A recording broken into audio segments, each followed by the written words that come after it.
Welcome to Inside Economics. I'm Mark Sandy, the chief economist of Moody's Analytics, and I'm joined by my trusty co-host, Cris. Hey, Cris. Hey, Mark, it's just us. I know Marissa's AWOL again. Yeah. I think she's hiking in Japan Yes, or cruising or or cruising. Oh, she's somewhere cruising in around. Japan. I'm not sure exactly. I guess it is an island. You can cruise, I guess, from place to place. I'm sure there must be. Yeah. I think so. Yeah. Well, we'll miss her. I think she's gone for a couple of weeks, so she's going to miss a lot of the action. But it's good for her to get away and decompress. So that's really good. And Is there some action in the economy? What, yeah, I know it's been kind of boring, right? doesn't seem like much going like on. nothing going on. Yeah, it's crazy. Well, Japan's kind of apropos to the conversation because we're going to talk about what's going on in Japan, China, Asia Pacific, APAC more broadly. And to help us with that conversation, which we'll get to in a few minutes, but I want to bring in our colleagues that focus on Asia. Steve Cochrane. Steve, how you doing? Hey, good morning. I'm fine. Thanks, Mark. Good to see you. Steve, um, I think you told me this. Have you not ever been on Inside Economics? Is that possible? And you've been on before. This is my first time. No way. Indeed. Really? No Yeah, way. yeah. I blame that on Wow. Cris. That's definitely an oversight.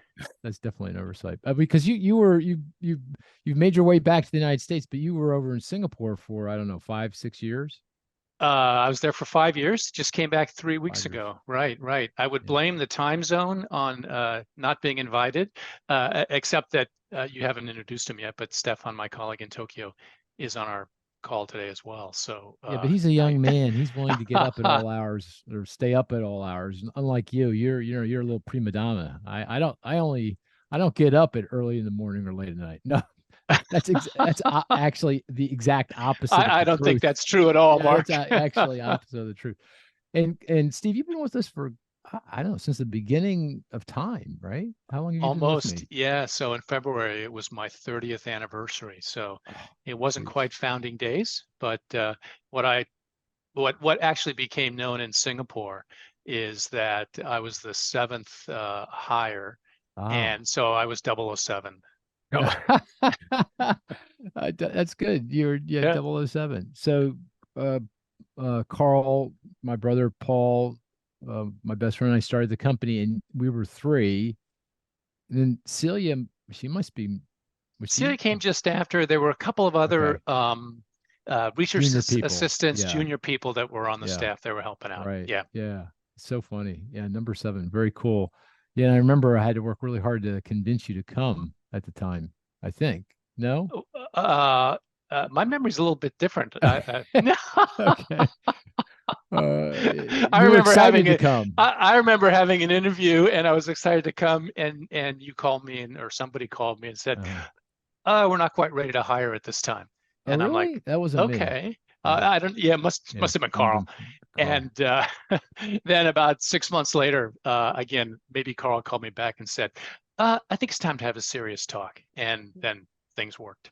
And you're a PhD regional economist from the University of Pennsylvania, right? That back in those days there was a program, a regional economics program, right?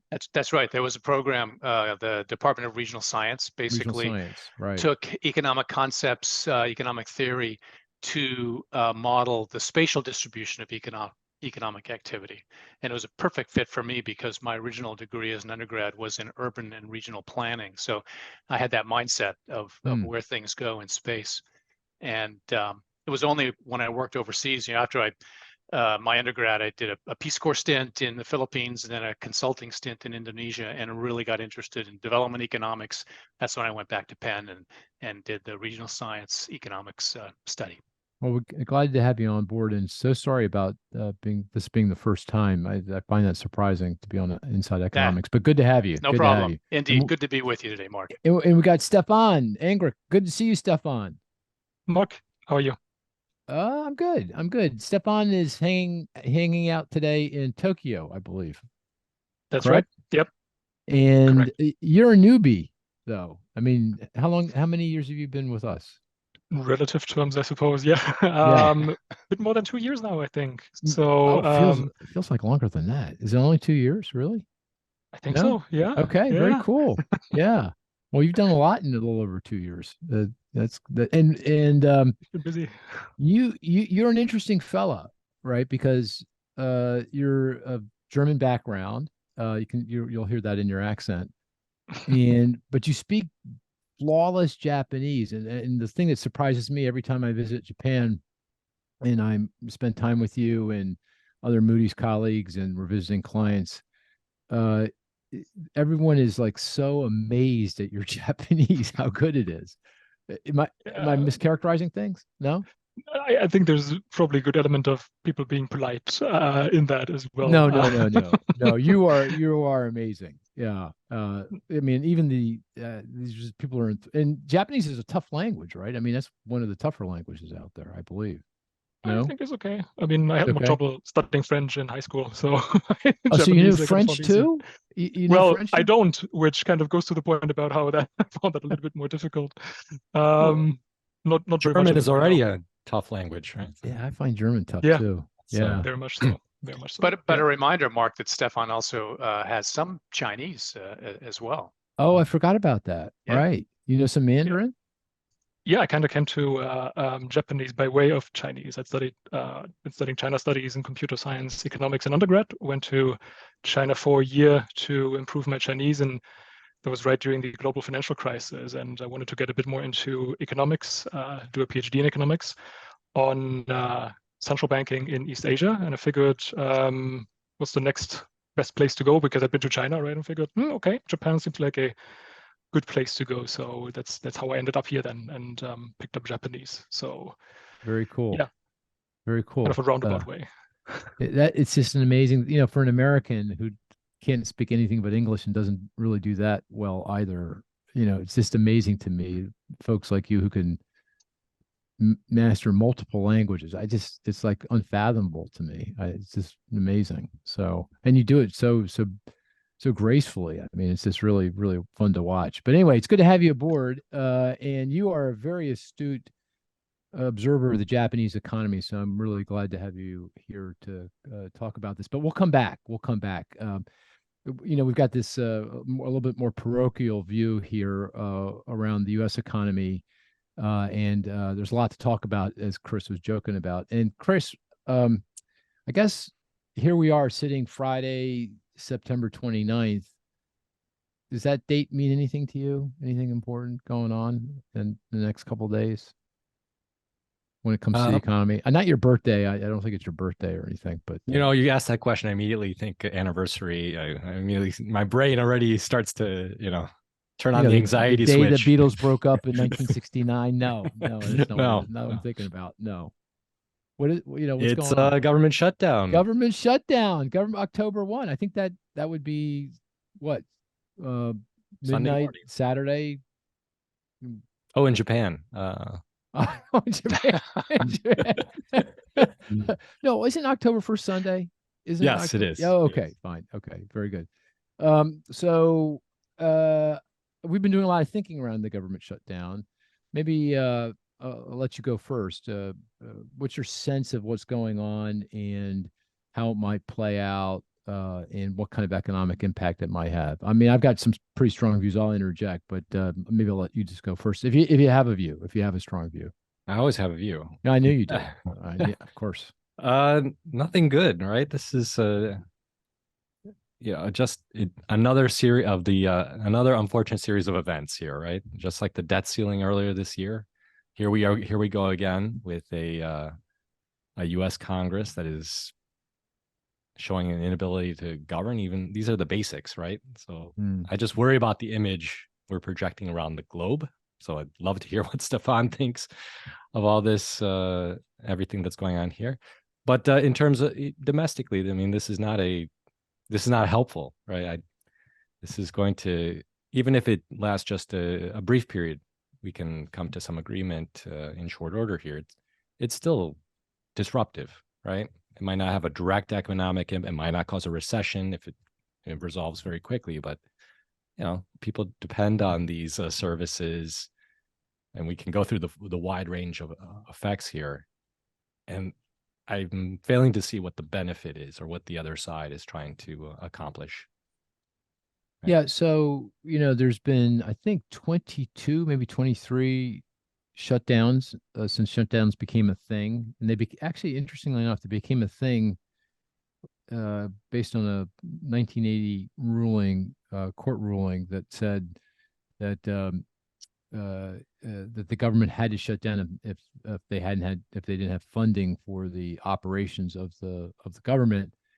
And of those 22-3 shutdowns, I think 10 or even 11 have involved furloughs of government employees. That's the most immediate casualty of a shutdown. The government employees that are non-essential, deemed non-essential, go on furlough, and they're not paid. They will ultimately be paid retroactively when the government reopens, but they're not paid.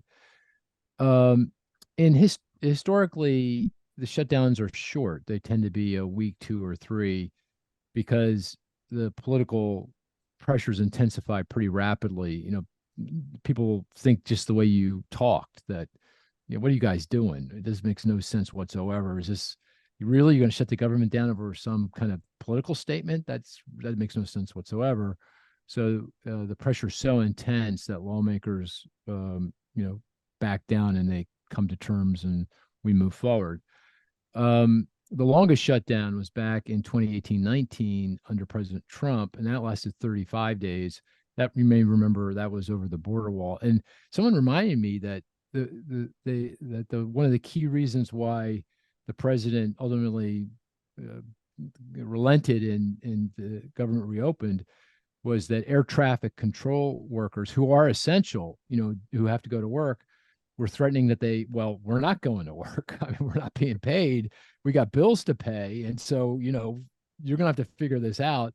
And as soon as that happened, I think President Trump realized, this was not going to work out, and, back down, and the government reopened. Yeah. I think they were calling in sick, right? Yeah. But I think TSA workers were already calling in sick. I don't know if the air traffic, they were getting close if they hadn't already started to do it. So they tend to be short, and so the economic consequence, the macro consequence, tends to be small. But I'll have to say, I've seen a lot of shutdowns, and in previous shutdowns, when you talk to folks in Washington, they kind of sort of have a clear path towards how this is going to get resolved, how the thing will get resolved. This go around, not so much. I mean, there seems to be complete confusion as to how this might get resolved. So therefore, feels like this could go on for a while. More than a few weeks. Is that your sense of things? Yeah, that's my view too. Yeah. And in terms of the economic consequence, I mean, a couple, 3 weeks, maybe even a month, not great. And obviously for the furloughed government employees, it's really very painful. But for the macro economy, not a big deal. But much beyond that, it feels like lots of things could start to break. Yeah.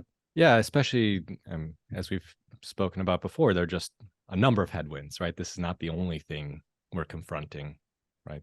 You layer this on top of the higher oil prices, the student loan repayment, all the risk factors, and all the things we talked about last week on the podcast. Exactly. Right? And the things: oil prices, higher interest rates, student loan moratorium ending, debt payment moratorium ending. So for the UAW strike. Yeah. Yeah. And this does have real consequence, right? If you can't get your business application through, or you're waiting on inspections, right? There is fallout, right? That goes beyond just the direct government worker not being able to, not getting paid, right? And there are economic consequences that will start to build more and more as this drags on. So. Yeah, two things. One, on that point, one is the thing that, from this very parochial perspective, no economic data, right? I mean, the Bureau of Labor Statistics, the Bureau of Economic Analysis, Census, they're not essential. They don't go to work. So we don't get the employment report. We don't get the inflation report, which, you might say, well, what's the big deal? I mean, we could live without the data for a while. I guess the answer is maybe. Well, right? Now you have a data dependent Fed. Yeah. Okay. Right. Maybe in the past we had theory. They were theory dependent, and now it's data dependent. So maybe it matters more perhaps now than before. You're right. You can, not perhaps, it matters more, doesn't it? I mean, absolutely. right. I mean, because the Fed's sitting here, should I raise rates one more time or not in the month of November when they meet again at the FOMC? And they base those decisions on data. They're data dependent. The key data point is the employment report they get every month at the beginning of the month, and then the CPI report, the consumer price inflation report they get in the middle of the month. They don't get those data points and all the other data points, then they're kind of flying. They're already flying in a fog, right? Because the data is not precise. It's based on surveys, and as we've talked about, there's all kinds of issues with that. But now they're flying with no data, so the potential for mistake here seems to be elevated. High. Something to watch out for. Yeah, definitely agree with that. Yeah, so that's a big deal. Any other here's the other thing I wanted to say about that. I wonder, we all kind of have certain things we can point to that might not get done if the government shut down. You mentioned a few things like, EPA not being able to, certify, EPA, Environmental Protection Agency, certify a chemical plant or a utility and it disrupts production, or Food and Drug Administration, FDA, can't inspect a food processing facility or a pharmaceutical plant, and they get disrupted. The SEC, the Securities and Exchange Commission, I wonder, they can't get their work done. So if a privately held company wants to go public, that might get delayed. But here's the thing, I suspect there's stuff out there, things that happen that rely on the government. Ultimately, we just don't even can't even fathom until it actually breaks. It's one of those things you don't know unless you stress something. You don't really know where the stress points are, and we haven't really stressed a shutdown for any length of time. If it goes beyond a month, then we're kind of uncharted territory, and we might see more disruptions than anticipated. Yeah, absolutely. I think that's the largest risk, is that uncertainty or the unknown impact of all of this. Yeah. Do you have any things that you can, those little kind of disruptions like the ones I just mentioned, anything that I didn't mention that you've heard that might become an issue? Well, so Social Security payments will continue, right? There's always a lot of concern around that, but other related Social Security matters will stop, right? So if there are any issues, people have problems with their checks or whatnot, they may not be able to get a response right away. And then I believe, and there's, I guess one other thing to point out is this concept of who's essential and who's not. Is nebulous as well. So the president actually has some authority here to make that determination. But one thought was just employment verification, right? That the Social Security office might be providing as well. That may not move forward. So if we're talking about labor market impacts, hiring impacts, that certainly could be an issue potentially. Well, needless to say, we're watching this very carefully and run different scenarios. So for folks to use if they want to get a sense of, what's the worst thing that could happen here. We've kind of tried to model that out. Hey, Stefan, do folks in Japan pay any attention to this stuff at all, or are they completely oblivious to this? Oh, they're paying attention. They're very much paying attention. Yes. Very much. Okay. Mm-hmm. And what do they think other than the obvious? What are they? I suppose just general concern around the whole thing. The Japanese economy and the US economy, they're tightly linked with one another, not only at the real economic level, but certainly also the financial level. So whatever happens with the US government is of great concern, I would say. As you said before, it's not the first time that we're going through this, but the view you laid out earlier about how this time around it might not resolve itself as quickly as it used to in the past, that's something I've heard before as well. So that certainly factors into the general sense of concern and the risk around that whole scenario. Yeah, I guess in China, I don't know, maybe there's a bit of Schadenfreude there. I'm not sure. Oh, good German word, right? Schadenfreude. Oh, yeah. Schadenfreude. Yeah. How do you pronounce it, Cris? Do you say Schadenfreude or do you say Schadenfreude? I like Stefan pronounce it for me. Okay, Schadenfreude. If I say that though, it's like my kids. They give me all kinds of grief when I say croissant. They want to say, maybe they want me to say croissant or something. I don't know. So, Dad, croissant. That's so pretentious. Now stick with your Philly accent. No, I don't have a Philly accent, do I? we had a That is listener rude. write in. You remember a listener wrote in and said you had a nice Philly accent. So Really? Gosh. I'm not so sure. Alana has a Philly accent. No, only kidding, Alana. Only kidding, Alana. So Steve, what do folks in the rest of APAC think about all this? Just So yeah, silly American thing, or this is, how do they think about it? well, not silly American thing, but certainly an unusual American thing. I think there's in many ways a lack of understanding how this can even happen in a country like the U.S. You mentioned in China, I think they are looking at the U.S. as saying, you know what, we may have troubles, but if you can't even govern, our troubles may look small. But I think the fundamental economic worry is that if this were to be a primary factor of pushing the U.S. economy into recession, then it's going to be that much longer of a wait for demand for goods and services from the U.S. to feed back into the Asian economy and help keep the Asian economy going. I think this is fundamentally the biggest worry. Yeah. Okay. All right. We'll come back to some of these things when we get to Japan and Germany. But before we do that, of course, we're going to play this statistics game at some point in time. I don't quite know when, but we'll play it by ear as we move along here. But Cris, turning back to you again in the U.S., this week has been chock full of economic data. A lot, and we got a lot this morning. Again, this is Friday, September 29th.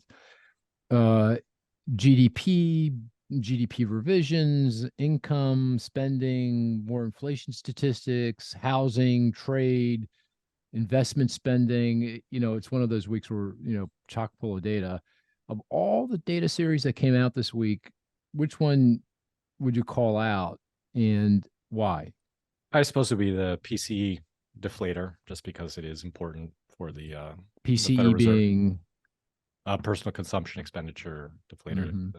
the Fed's preferred measure of inflation. Not terribly surprising. I mean, I guess good news in the sense that it's kind of where we would expect it to be. Core came in at 3.9% year over year, so some improvement there. But 0.1% on a month-to-month basis. That's right. That's right. Was, so even better than expectations on that front. So I didn't have a chance. Is there something special going on there, or because that feels like because we have been getting 0.2 in the last several months, 0.1. Anything special that you're aware of?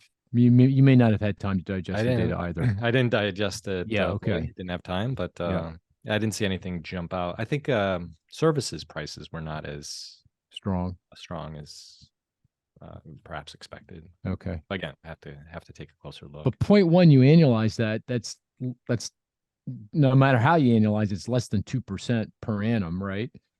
And that is below. That's the target, the 2% Fed target. So if you just take that month, and that obviously you can't do that because that overstates the case. But it is making a case that inflation is moving back towards target.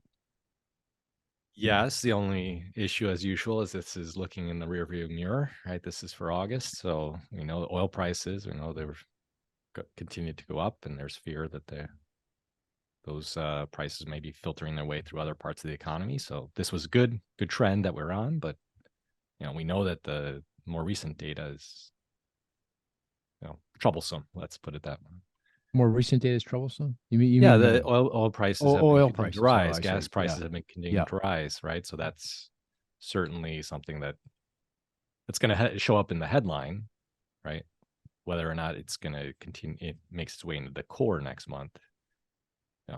We'll see how much impact see how that plays out. Yeah. Okay. So, and of course, if the oil price hikes bleed into inflation expectations, which then impact wage demands or the ability of businesses to jack up prices for everything, then and it causes interest rates to rise, that would be an issue. That's right. That's right. So far that doesn't seem to be happening, but obviously this run up in oil prices is recent, so we'll have to see. Exactly.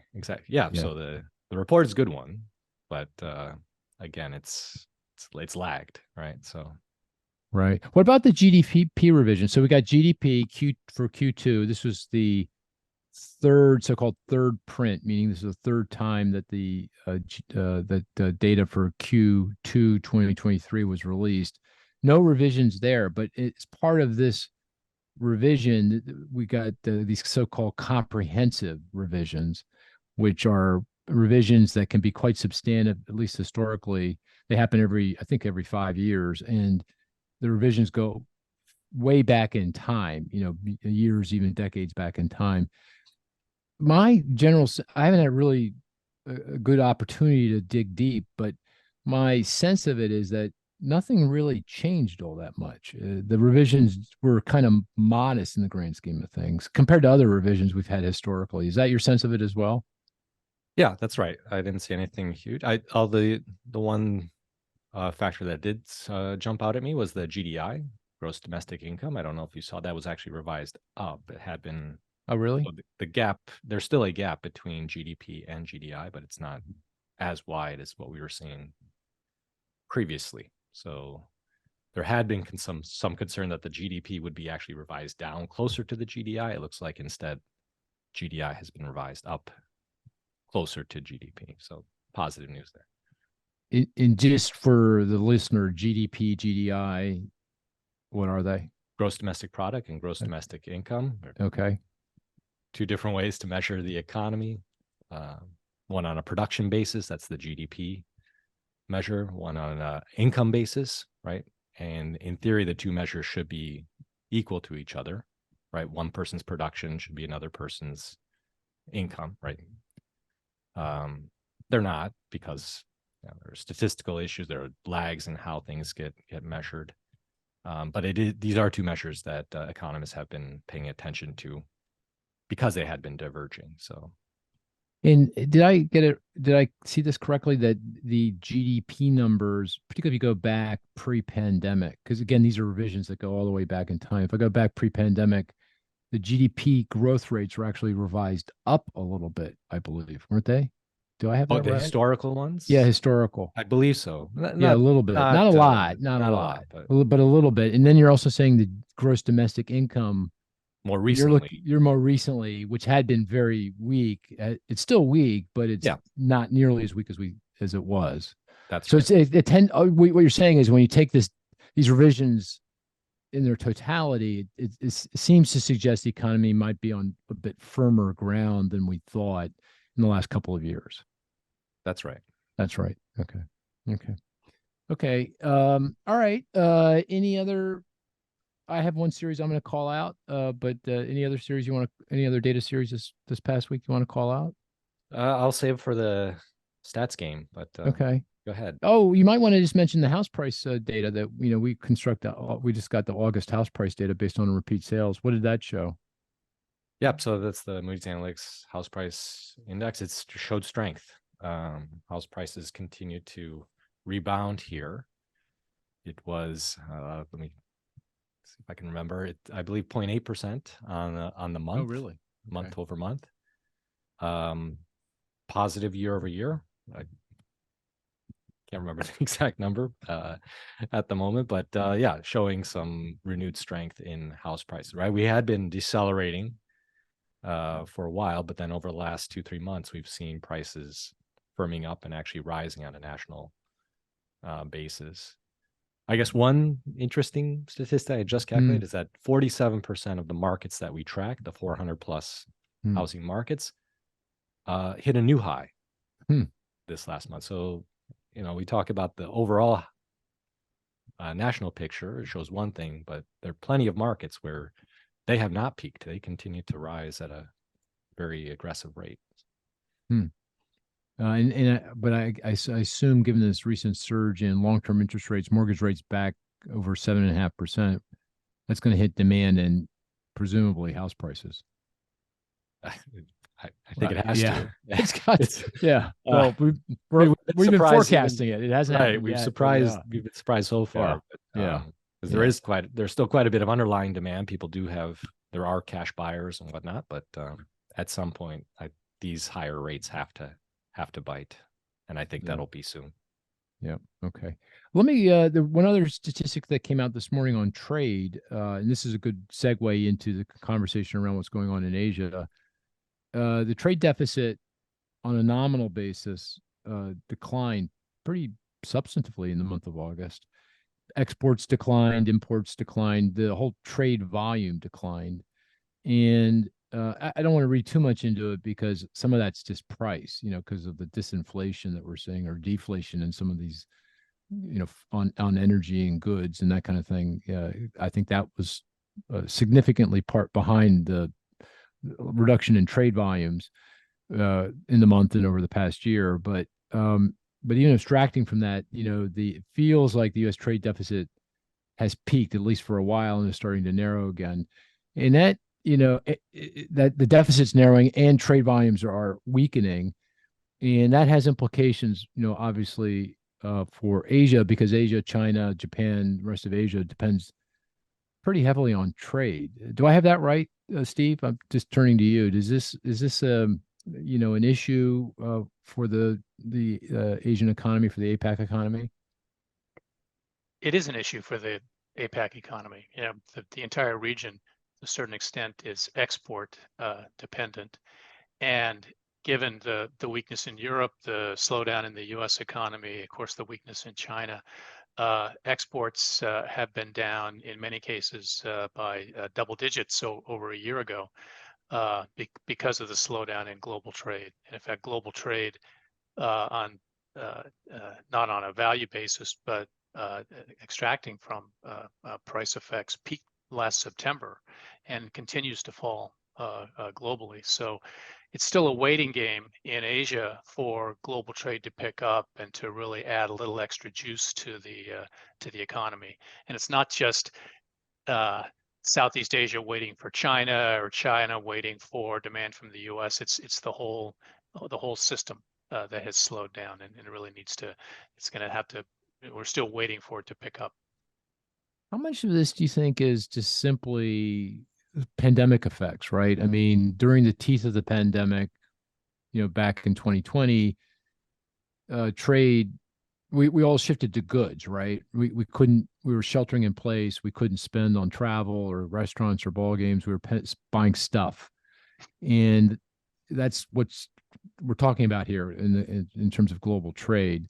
The exports and imports of everything from automobiles to consumer electronics to text to apparel to furniture, those kinds of things. And since the economy reopened back in 21 and 22, we've stopped buying as much stuff, and we're now purchasing services. We're out traveling and doing all those things we couldn't do when we were sheltering in place. And that has, of course, when we were buying all that stuff, trade took off, boomed. And one reason why we had all those supply chain issues was because there was a lot of pandemic related impacts on the pandemic, but also the fact that demand was so strong. But now we're on the flip side of that, and demand is weak. Is that a big part of the story, do you think? Oh, I think that's helped develop the way this cycle has gone. We looked at exports pretty closely during the pandemic, and one of the comforting factors of the Asian economy was that exports remain strong. And so regardless of the supply chain issues, the inflation, which actually was more limited in Asia than it was in the US or Europe, as long as exports remain strong, we felt pretty confident that Asia would get through the pandemic-related problems pretty well.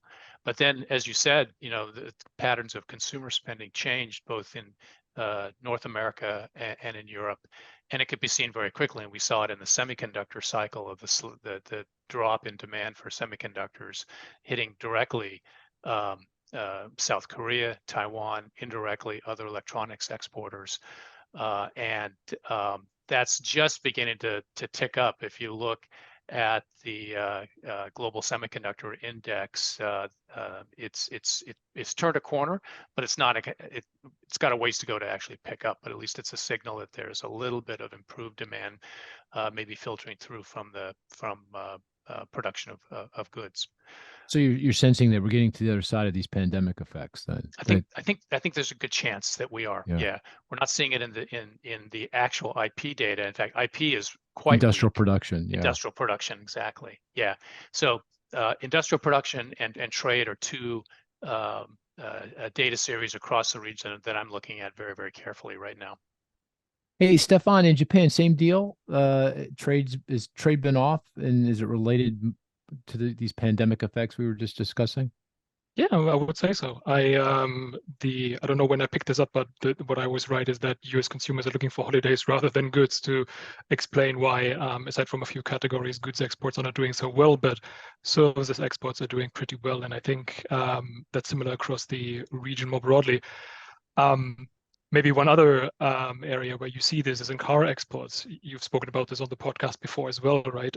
Car production, car exports in Japan weren't doing so well for quite some time, mostly on account of the chip shortage, supply disruptions related to semiconductors. So that's mostly run its course now. Supply is stabilized, and that's brought us a bit of a rebound in car exports in Japan now. But that's about the only category that's doing really well. Everything else is mostly going sideways or down a little bit. So I think that speaks to, these pandemic effects still working their way through the system. Has Japan's auto production gotten back to pre-pandemic typical? Yeah, I guess it depends on how you measure it, right? I also look most closely at the industrial production data, and that's still mostly going sideways. I suppose it might look differently when you look at it on a vehicle number basis, etc. But a lot of Japanese auto production doesn't really happen in Japan anymore anyway. I mean, Japan is producing close to the US and Mexico, or in the US itself, produces in Europe, the companies, right? So part of it certainly gets exported from Japan, but that might not be that informative with regard to how the sector more broadly is doing.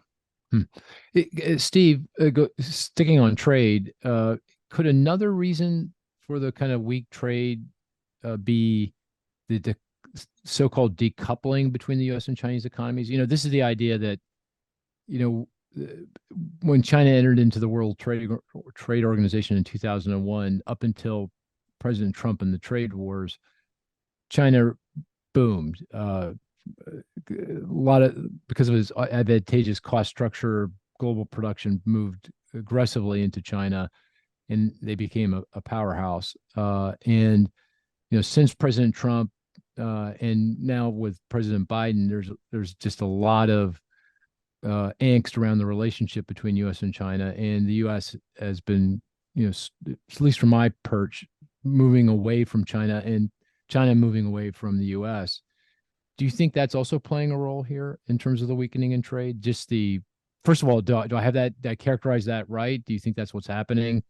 Decoupling, is that the right word, or is there some other way to describe what's going on? And is it resulting in helping to explain the weakening in trade? Well, I'm not so sure that you can say that decoupling is happening right now. You might say that de-risking, reducing the concentration risk of having all your eggs in one basket in China might be a better way of saying it. But I think it's also a bit too soon to have that as a factor driving the shift in exports. I think it's really more the weakness in global demand. And then there's also weakness in domestic demand as well that's pulling down just manufacturing activity across the board. If you look at the Purchasing Managers Index for China, it's both total production and export production that are both down. So there is a weakness across the board. I think you can see that also nobody's really leaving China in terms of foreign manufacturers. They're staying put.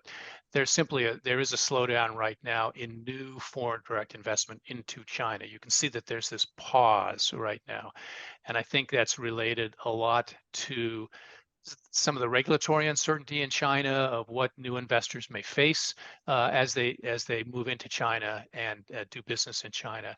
Those who are there, well, they're there. There's a big market in China. They continue to manufacture for the Chinese economy, but there is a slowdown in investment. The last numbers that I saw was that foreign direct investment had fallen back recently to about the level it was in 2009. So quite a change.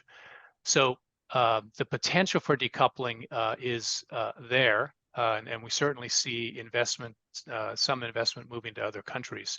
But I don't think you can blame that for the weakness in exports right now. I think the whole downturn in global trade just overwhelms the rest of these other factors. But having said that, and I'm speaking from memory, so I may have this dead wrong. But if I look at bilateral trade, goods trade between the U.S. and China, adding up all the imports and exports that are going back and forth, and there's all kinds of measurement issues, obviously, because of the supply chain. The trade is much broader than bilateral trade. It's all the supply chains involved. But just abstracting from that, if you tell me if I can't, let me know. But I think trade is down quite a bit, isn't it? I mean, but you're just saying that's demand. That has nothing to do with decoupling, or as you put it, de-risking.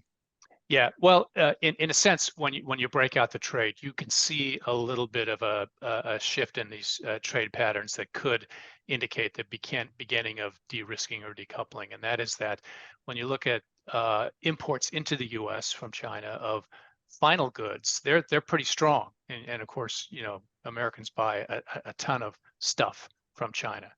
When you look at intermediate goods, the goods that go into the production of other goods in the U.S., there has been a measurable decline in intermediate inputs, and that I think goes to the point you're making, that there is some evidence of decoupling or de-risking at the moment.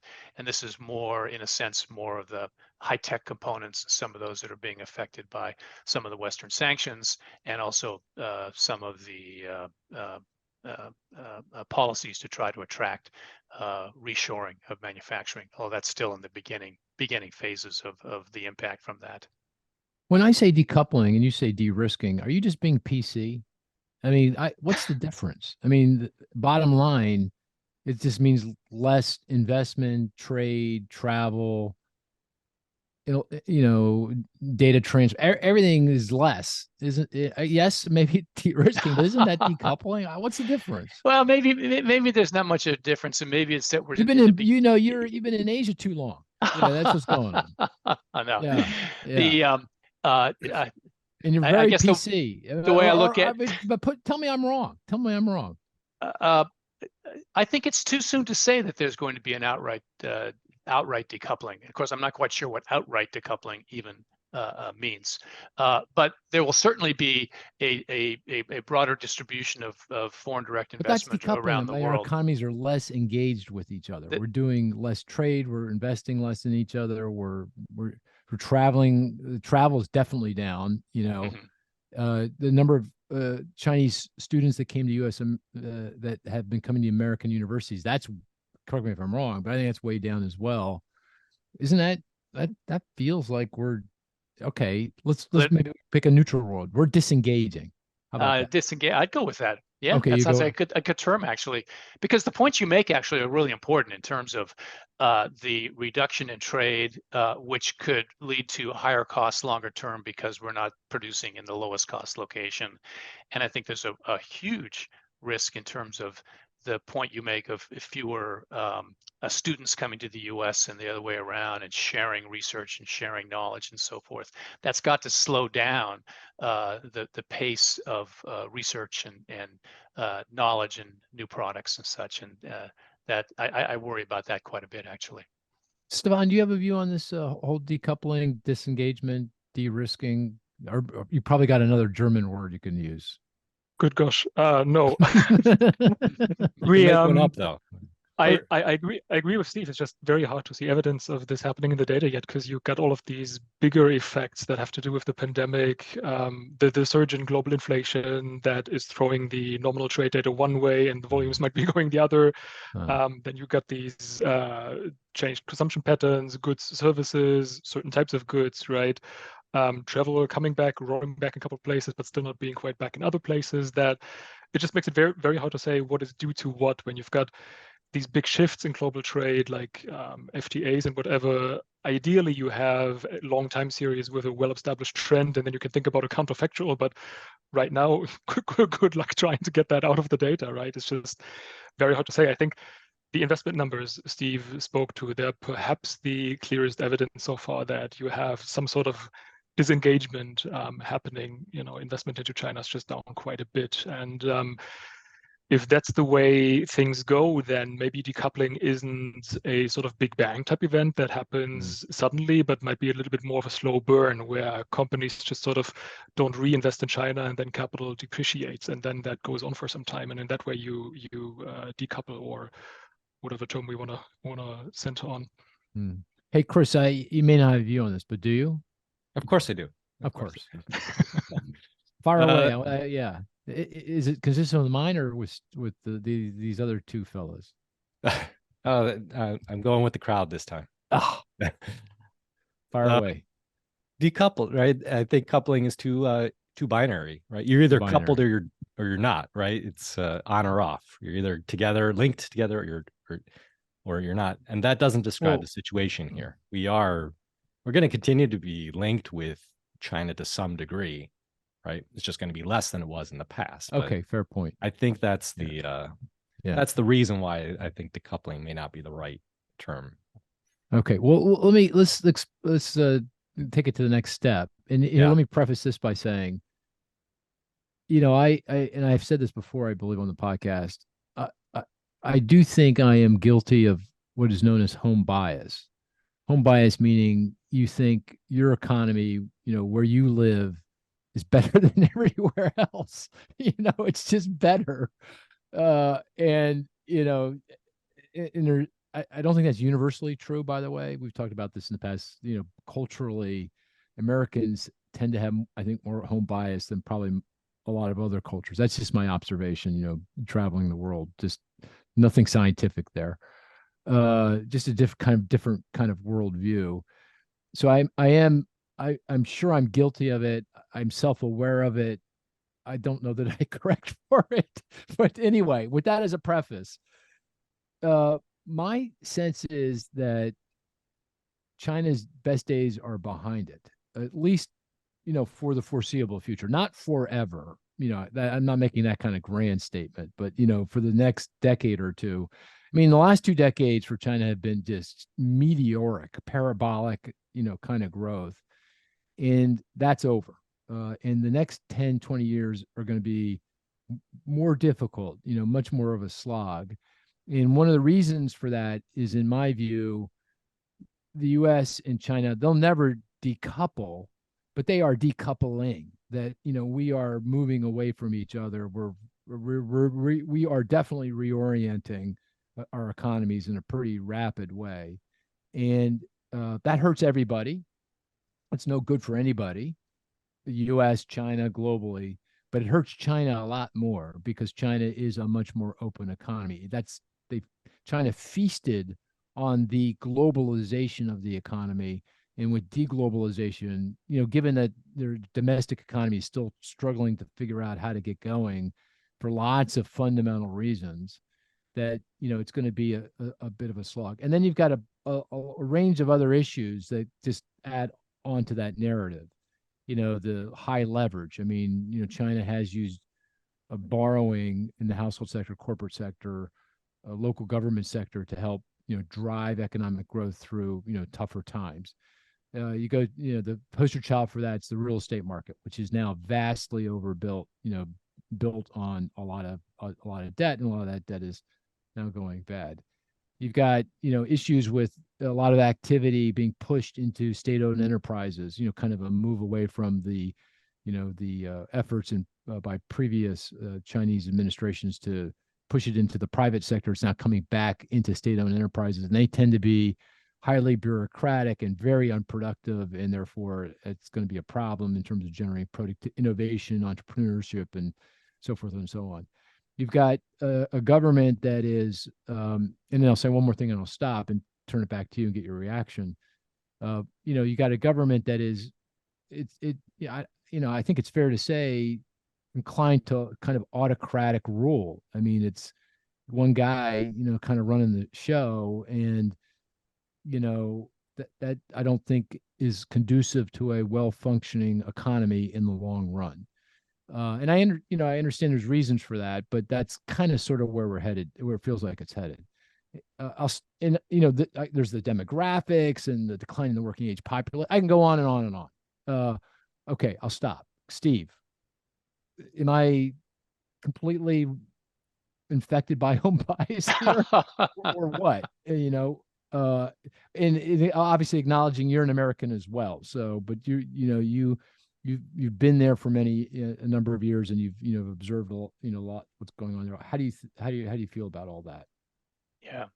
So all these factors you mentioned there, they're absolutely true.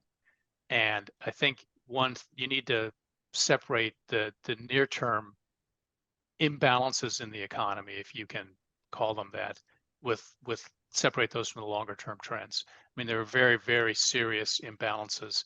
And the fact that there are multiple imbalances really weighs on the economy right now. We often talk about, when we look at the risks of the U.S. economy going into recession, we look at potential imbalances that need to be righted. And we've often said that, well, there aren't that many imbalances in the U.S. economy at the moment. So even if we fall into recession, it may not be, long lasting.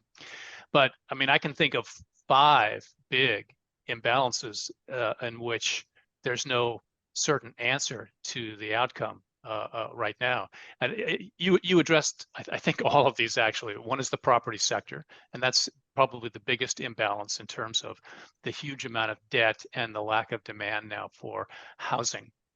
The second is the lack of household spending. China is trying to shift to become more of a domestic consumer-oriented economy, but households continue to save a ton, partly because there's not much of a social safety net in China, either in terms of unemployment benefits or in terms of benefits for the elderly. And that's a big impact from the aging of the population in China. The third is the regulatory uncertainty. I mentioned that in terms of a factor that's causing foreign investment to falter. But even the technology industries, or it's something as simple as the after-school education program, which a year ago government came down with a surprise policy that no one can work, no for-profit company can actually engage in after-school education. Of course, these are huge. Every kid in China does something after school. And so all of a sudden, thousands and hundreds of thousands of mostly young people lost their jobs, and that industry was actually an entry point into the labor market for many recent college graduates. So that avenue of getting into the labor market has almost disappeared, at least on the surface. And then you've got high unemployment. It kind of relates to this factor of recent college grads having difficulty finding jobs. The youth unemployment rate, the ages of 15 to 24, is, we think, above 20%, although China has dropped that piece of data from their monthly stream of data, which illustrates sort of the opaqueness now of what's going on in China. And then there's the export weakness, just the broad decline in the economy. So 5 big weaknesses that need to be righted. And some of these aren't going to happen overnight at all. And indeed, the property sector, I think, is going to be the most difficult one to set. So that means, this year, next year, the year after, actually could continue to be very modest growth, perhaps nothing no better than what China is experiencing right now. But then you look longer term, right? And I think you laid it out pretty clearly that China has gone through at least 3 phases of growth during its modern era. You can go back to the first phase was started by Deng Xiaoping. He came into power in 1978. The 1980s were the period of opening up to the global economy that led to ultimately the entry into the WTO, and also more of a market-based economy rather than a centrally driven economy. That was the beginning of the boom. Then the first hiccup was the global financial crisis in 2008, right? When export demand faltered. So this export model seemed to be at risk. And this is when debt became a primary instrument in terms of continuing to push growth in the economy, and the rapid rise of household debt and the rapid rise of corporate debt to keep the Chinese economy going. And it seemed to work beautifully, of course, until it didn't, and that's the more recent time. If we look at the trade war and then the pandemic, and the economy slowed, but debt was very high, and this became then an issue in terms of how is debt serviced, and how can if we don't continue to if debt isn't continued to be issued, how do you keep the economy going? So now we enter this sort of maybe the post-debt driven era, if you can say that. Although I must say, debt to GDP ratios continue to rise, at least for households and for corporates. So we haven't completely exited that yet. But how do you shift from that to a more self-sustaining economy, and an economy that doesn't rely as much on external demand, but relies more on internal demand? How do you do that if households are not willing to reduce their amount of savings? Well, there's got to. You sound more pessimistic than me. No, I mean, well, all it means is that if we're probably never likely to see economic growth above 5% going forward, unless there's simply a surge or a temporary turnaround. But it feels like, though, right now the kind of consensus view, I guess, if there's a consensus, is GDP growth around 5%. That feels 5% per annum. For context, the U.S. potential growth rate is 2%, and the 5% is. It just feels like to me that that's too high. Maybe they get a 5% year, but on average over the next 10, 20. Now, to some degree, that's simply because they're much larger economy. You just can't continue to grow at that pace given the size of the economy. But it feels like more than that. It feels like it is headed to 2% or something, closer to our kind of growth rates here pretty fast. Is that overstating the case? No, actually, that's not overstating the case. That as we get into the next decade, we could well see growth of something between 2% and 3%. We're just below 5% right now for this year. We're just below 5% next year, and that's sort of accounting for a little bit of a turnaround in consumer spending next year. So a cyclical bounce, but longer run. But lasting a year or so. Longer run, then the pace of growth will slow as the economy transforms, in a sense, as it should be, from a huge manufacturing economy, based on global trade, to a more domestically driven economy, or maybe a better way to say it is a more balanced economy between domestic demand and foreign demand. Okay, it feels like we're on the same page. Cris, any pushback there? Are you kind of in the same? No, I'm kind of in the same camp. Stefan, you too? Yeah. Okay. We discussed this a lot with clients, prospects, webinar attendees, etc. as well. And the difficulty in coming up with a sensible medium-term forecast is always that you could conceive of a scenario where policy does recognize the problem and react in a way that is more forceful than what we anticipate now, because this is not an unsolvable issue. That lack of demand that you spoke about earlier, that is something that we know that's a problem, and we know that we would, for China to continue growing, it would have to have stronger domestic demand. So it could make that happen, but it just doesn't look like that will happen. And to the extent that politics plays into that, right, that's just harder to call than fundamental economic factors. Good. Okay. All right. Let's play the game. We're going to come back to Japan, because Japan feels like almost like a flip story. Japan's been in a funk for, well, I'll go to it into a minute. Let's play the game. The statistics game. You guys are going to play, right? I didn't even ask you. Are Oh you yeah, playing? we're You're ready. playing? Sure. Stefan, are you playing? Yeah, absolutely. Do you play fair? I've never played, with you. You play fair? I'm too afraid of this game not to play fair. I was very worried about the statistics game. Okay, very good. The stats game, we each put forward a statistic. The rest of the group tries to figure out what that is through cues and deductive reasoning and clues. And the best stat is one that's not so easy. We get it immediately. That's hard to do when Marissa's in town. Maybe this it's going to be a little harder. I think that will be okay there. I'll give him she's traipsing around Japan somewhere, and not too hard that we never get it. And if it's apropos to the conversation at hand, all the better.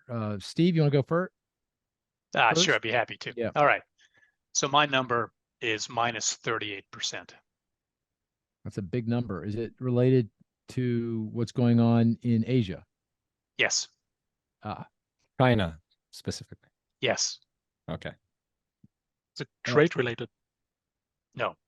That Okay. has got to be housing starts or Close. house home sales. Getting closer. Property House prices investment. can't be down 38%. Actually, it's close. It is house prices. No, it's not house prices, but Oh. this is house prices are down by about 25% right now. Really? I didn't know that they were down aggregate. that Oh much. yeah, huge. So it's not construction, it's not sales, it's not prices.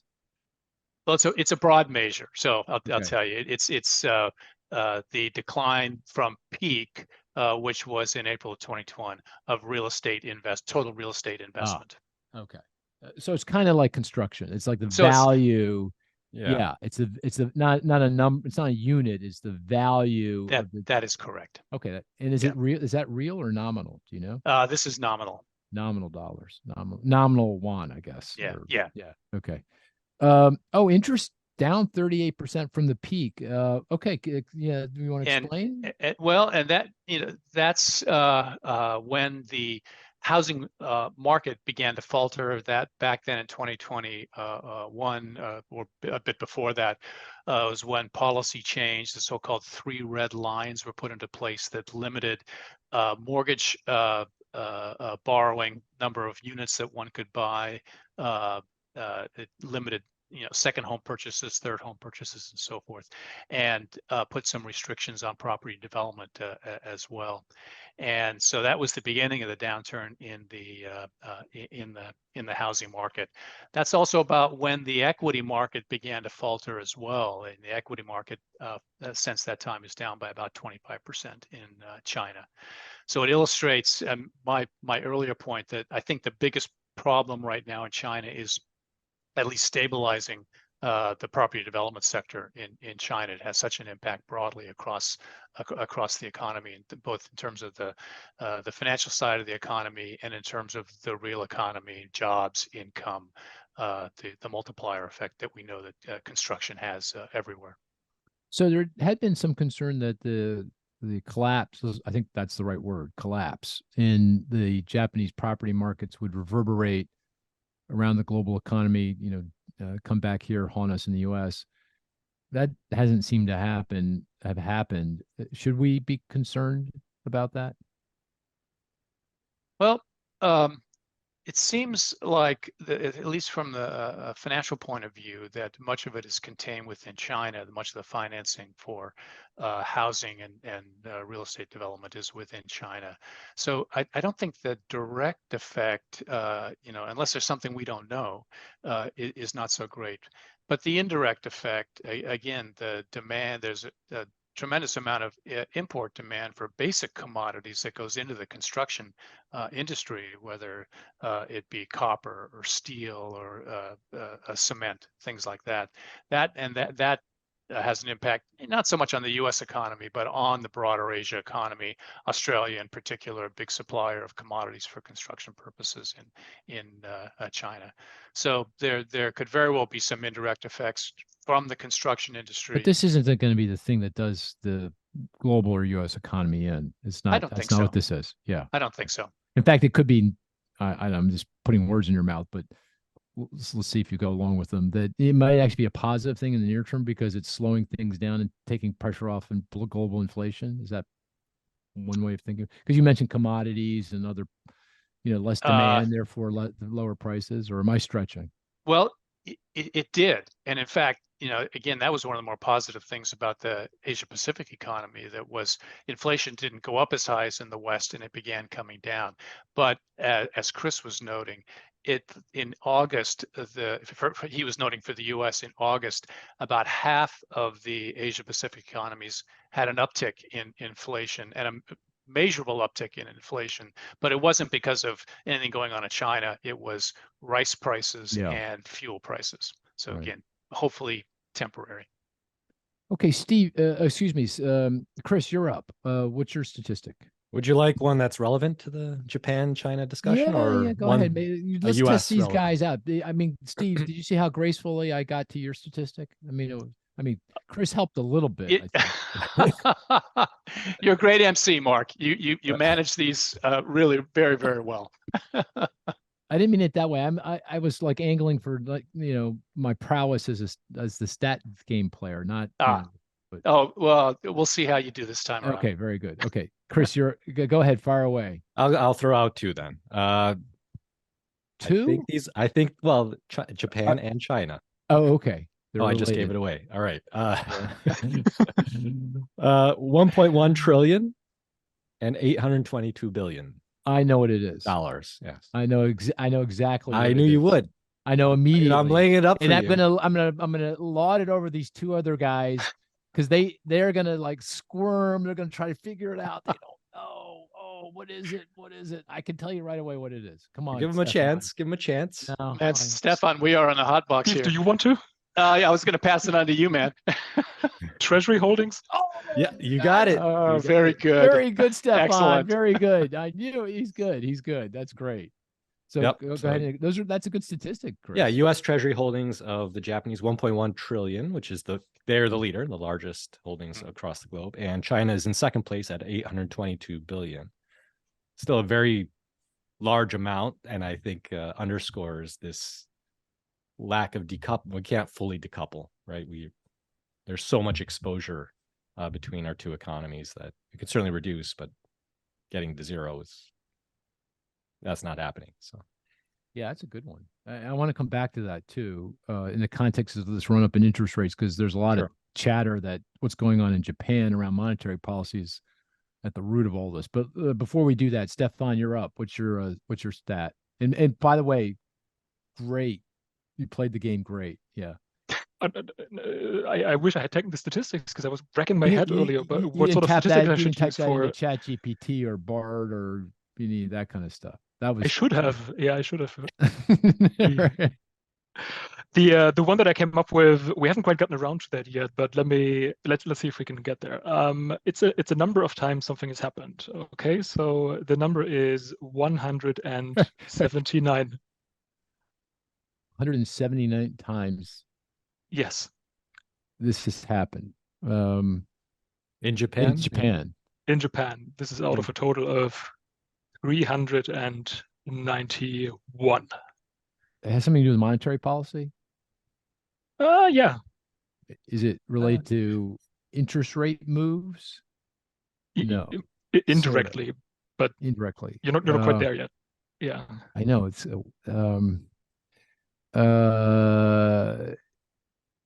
it's not related to its yield curve control in some way, is it? I mean, indirectly. Given how much the Bank of Japan's sort of mandate has expanded, I kind of, I suppose everything matters in some way, but it matters very directly to monetary policy. Yes, I mean, but not, yeah, Yeah. It's what do you think, Cris? What would that? Is it a policy? Some kind of policy change? Not a policy change. No, it's an economic statistic. It's it is. Okay. Related to. Is it the number of months where we saw deflation? Very, very good. Very close. I'll just tell you, because otherwise we'll be here forever. Is the number of times wage growth has turned negative since the early 90s. So that is cool. Yeah. So say it again. So what is it? So how many times does that happen? So if you look at average earnings per worker and you just plot the growth rate in year-on-year terms, it's been negative for 179 of those months. So you get 391 months, so 391 data points, right? And about half of that, it's been negative. So I want to get to that later because I do think that's sort of the big thing that ties the whole Japan story together. We'll get there, but in any case, yeah. illustrates the depth. We're going to go there right away. Yeah. You know, Steve, do you see how that was done? I'm just saying. To see how that was done. I was for that one? Examining every word coming out of your mouth at that point, Mark. Because I was actually thinking it was like a basis point change in the 10-year yield or something like that. Yeah. Yeah. 179 would be a bit much. Pretty good. That's pretty amazing. It would be a little more, I know, than what has been the case. So I kept my mouth shut. All right. I just looked at the clock. We've been chatting for quite some time here. It's like, what the heck happened?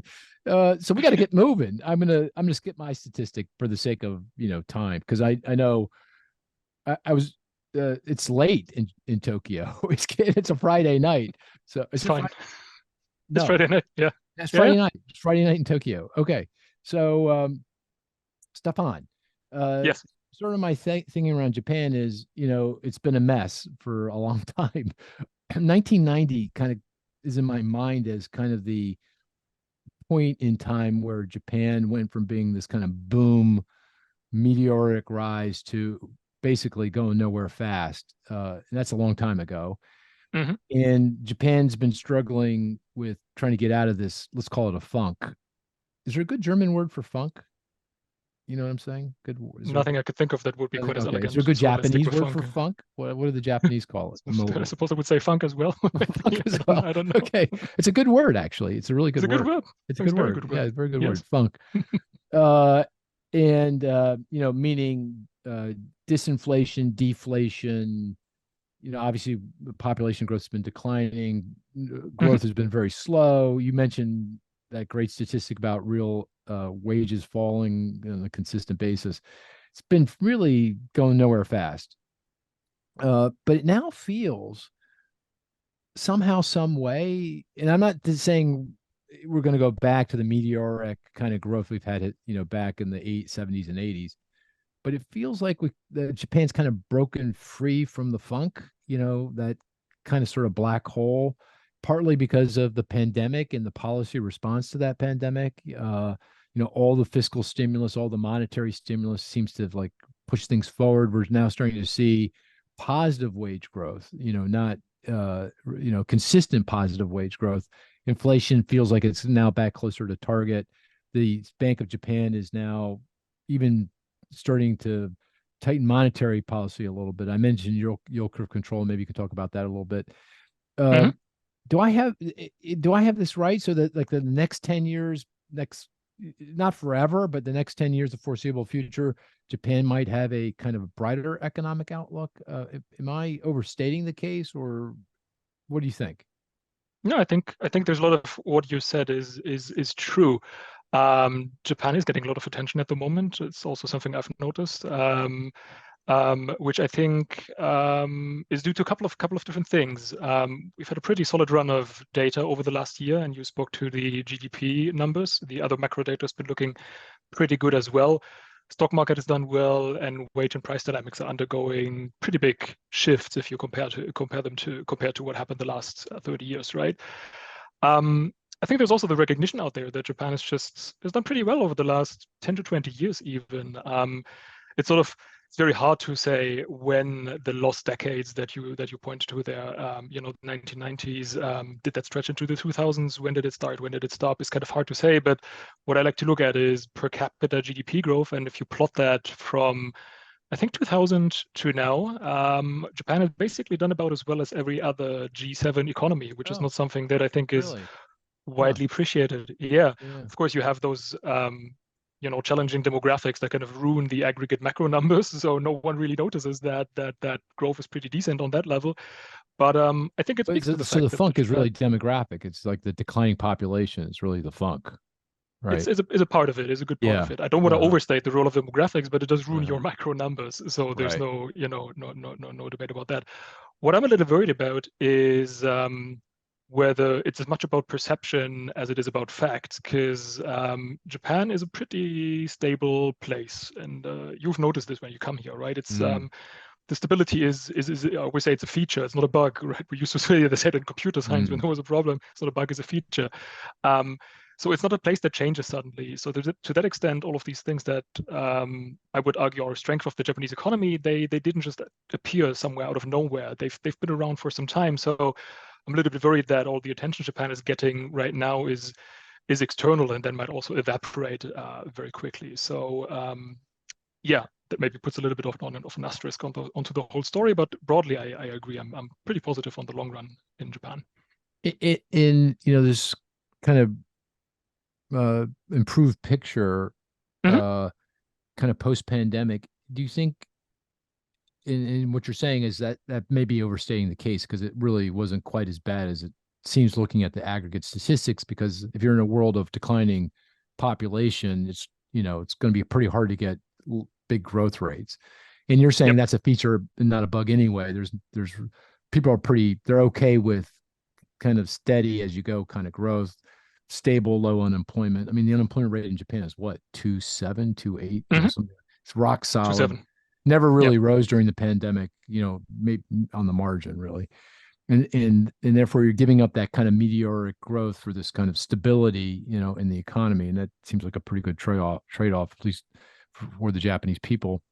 So I don't want to overstate the case, but does it feel like Japan's got a little bit more life here, going forward compared to recent decades? Or it does feel like that. Okay.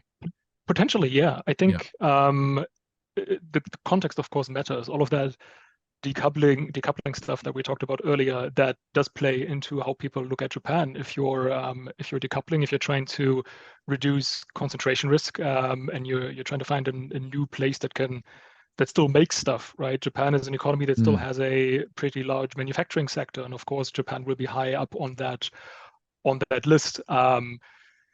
The other things that are changing in Japan, much of that is externally driven as well, though. So, these changes in price and wage dynamics that we spoke about, all of that is coming from abroad, right? It's due to higher energy and food prices. Those are commodities Japan imports. So it's also supply driven, and it's not exactly organic. It's possible that might shake things in Japan loose, and going forward, you will have a bit more domestically driven, demand driven inflation. But I'm not quite convinced it will stick yet. I think you will need more for that to happen. So maybe not a binary question, so to speak, right? Like much of what we discussed today. So yeah, that's how I would look at it. Okay, so again, looking at this from a kind of a more global perspective, U.S. perspective, one of the kind of results of this improving, I use air quotes, so just not quite sure, but seemingly improving economic picture is the Bank of Japan is in fact kind of taking its foot off the accelerator. Certainly not putting its foot on the brakes, but taking its foot off the accelerator. And one way it's doing that is it's easing its so-called YCC, yield curve control.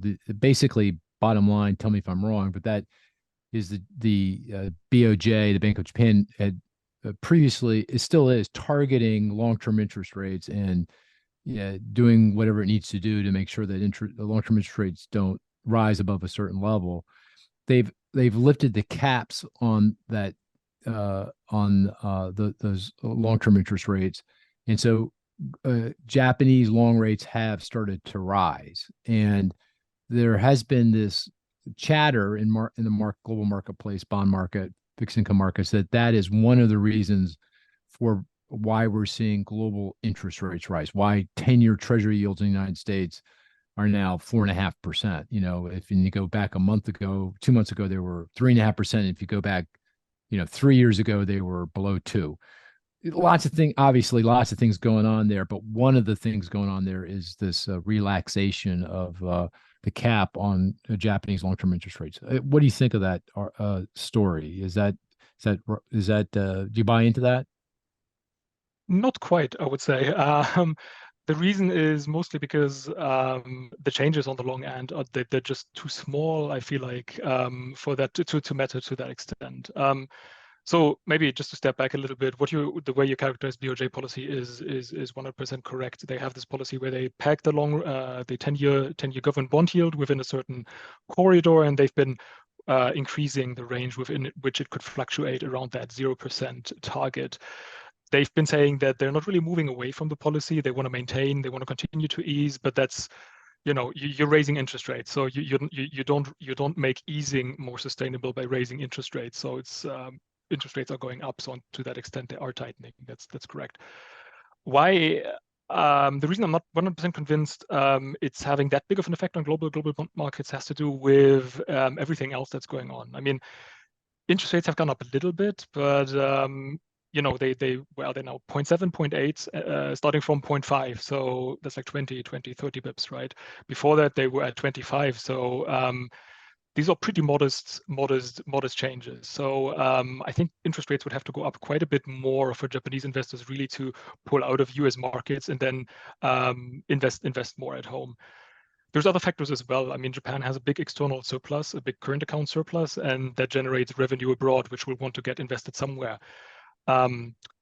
Last year, when Japan sort of reduced holdings of foreign securities, that was also at the time when the current account surplus evaporated because of the commodity price shocks, because trade didn't go anywhere, right? All of these things. So unless the world economy changes in a bit more fundamental ways, where that whole decoupling thing or countries turning more inward becomes more extreme, I don't really see these things changing all that drastically. I think the view of bond markets is also a bit simplistic, as always thinking that it's always about interest rates. Japanese investors capital gains play into all of this as well, right? If you're an insurer, you might hold on to your government bonds because you don't want to realize paper losses. On the other hand, you might move into a market ahead of rate cuts to then take capital gains. So if things were really changing, we would see that show up in financial market data. And right now, if you look at things like swaps, etc., they don't really suggest that investor behavior has changed all that fundamentally. They haven't changed all that drastically. So that's why I'm a little bit skeptical about the idea that that's really what's moving global markets. Certainly at the margin, but I'm just not convinced that it's like that big a factor, I would say. Just is that kind of the consensus in Japan? I mean, that it's not really that it's on the mark, or is there no consensus? It's just not a matter of conversation. I'm not sure that there's a consensus around that sort of thing. Yeah. It's probably a little bit too niche. Yeah, a little bit too. Yeah, in our own parochial, world. One other quick question, again, from the prism of the U.S. The currency, the yen, it's been weak, really weak, and what are we? I haven't looked recently. 145 yen to the dollar, something like that. 149.1 before we started the podcast. Wow! So this is almost back to the lows for the yen.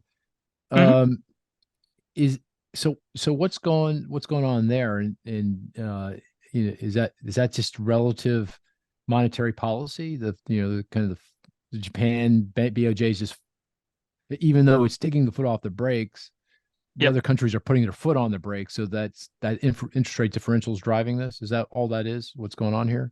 That's the dominating story. That's certainly the mainstream view. And I think at this point, it's probably hard to argue that it's other things because fundamentals look a whole lot better than they did last year. In Q3, when the yen last appreciated to 150, so that was October, I think, last year. That was also when the external balance was very weak, right? No exports at all, supply chain disruptions, no travel, profits not looking great. So all of that is looking better now, which means right now actually the yen seems a little bit out of whack with fundamentals, a little bit too weak. But it wasn't always like that. I mean, this correlation between the yen and long-run interest rates that really only started around the COVID pandemic. Before then, it's actually, if you plot them on top of one another, it's very hard to actually make out a very strong correlation. And there've been many periods where the interest rate differential widened significantly, but the yen didn't do very much. So, short run versus long run, right? Right now, there's just a ton of attention on the yield spread. Yeah. Okay. Do I have this right? The U.S. is the largest economy on the planet. China's number 2. Japan's number 3, right? Isn't it? Correct. Number 3. I think people forget that. It's like a massive economy. It's like huge. Still. I think Germany's number 4, isn't it? I believe. Yeah. and Yeah. interestingly might overtake Japan soon. Germany might. Lots of, yeah, Oh, I didn't know that. Okay, interesting. Okay, in nominal terms. in nominal terms, yeah. Okay, one last question. How do the Japanese view the Chinese? I'll ask you, Stefan, first, and then Steve. How do the Chinese view the Japanese? Given all the tensions in the Asia Pac region, it goes beyond economics. There's a lot of geopolitical tension. Answer that however you want, but maybe Stefan first. How did the Japanese view the Chinese? Gosh, there's so much that could be said about that relationship. Oh, is that right? It's very complex, I'm sure. Certainly, history. I mean, History is exactly. very complex. Yeah, for sure. Yeah. um, Sorry, I and don't mean to go down a rabbit hole, but there's I mean, that still factors into everything today Yep. as well. Modern debates are still very much informed by everything that happened 100 years ago. I would say maybe to keep it in economic terms, I think it's a difficult balancing act, this relationship with China, because Japan is an economy that is also deeply integrated with China. China was one of the first places where Japanese businesses invested in after the domestic economy crumbled, right? A lot of offshoring that took place in the 1990s. And Japan also benefited from Chinese growth for quite a significant amount of time, exporting capital goods, exporting infrastructure. The train system in China, right, a lot of that is Japanese technology. So the business interests are deeply tied to China.